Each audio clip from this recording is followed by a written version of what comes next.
बेन्चसम्म hospital गएको थिएँ कि एकजना आमा बेन्चमा टोलाएर बस्नु भएको रहेछ। अनि आमाको छेउमा गएर म सोधेँ, आमा के भएर आउनुभएको भनेको।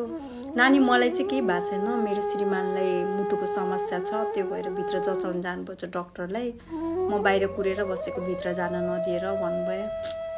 अनि मैले भने आमा घरमा कोही हुनुहुन्न हजुर, बुढी मान्छे आउनुभएको रहेछ भनेको। तिन त भगवान्ले 4 जना छोराहरू दिएका थिए नि नानी, 4 जना छोराहरू विदेशमा छन्। ठुलो छोरा अमेरिका छ, माइलो छोरा क्यानाडा छ, 2टा छोरा जापान छन्।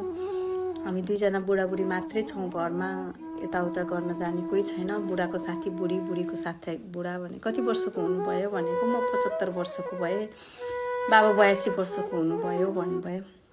अनि चुनावको माहौल छ नि त, मलाई आमासँग गफ गर्न मन लाग्यो। आमा भोट चाहिँ केमा दिनुहुन्छ भनेको। आमाले भन्नुभयो योपालि चाहिँ घन्टीलाई भोट दिने भनेछु, बाबाले थाहा पायो भने मार्छन्, त्यही भएर मैले बुढालाई नभनिकन घन्टीमा भोट दिने हो भन्नुभयो। अनि मलाई रमाइलो लाग्यो। आमा बुढालाई ढाँटी घन्टीमा भोट चाहिँ किन नि भनेको। मेरो विदेश भएको छोराहरूले भनेका, मैले घन्टीमा भोट दिएँ भने मेरो छोराहरू नेपाल फर्किन्छन् रे नानी। बुढेसकालमा छोराहरूको काखमा मर्न पाएँ भने स्वर्ग जान्थे कि, छोराहरूको काखमा मर्न पाएँ भने केही सुविस्ता हुन्थ्यो कि, त्यही भएर मैले घन्टीलाई भोट दिने भनेछु, घन्टी पार्टी आउँछ अरे भनेर भन्नुभयो।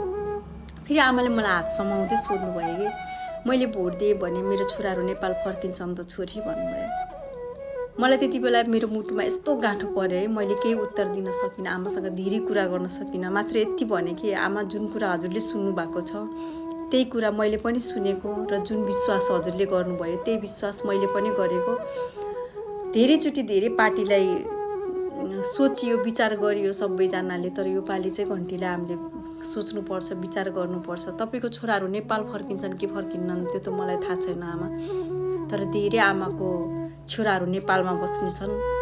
यदि घन्टी पार्टी आयो भने चाहिँ देश साँच्चै नै परिवर्तन हुनेछ, त्यसमा अर्कै माहौल आउनेछ आमा, नातिनु भने। म त्यहाँबाट हिँडेँ, तर घरमा आएर म सोचिराखेँ कि देश कहाँ गइरहेछ, कता गइरहेछ। मान्छेहरू अहिले यस्तो अवस्थामा छन् कि बिरामी भएर घाइते अवस्थामा हस्पिटल भर्ना हुन चाहँदैनन् कि देश परिवर्तन हुँदैछ भनेर रोडमा निस्केर घन्टी घन्टी घन्टी भनिरहेछन्।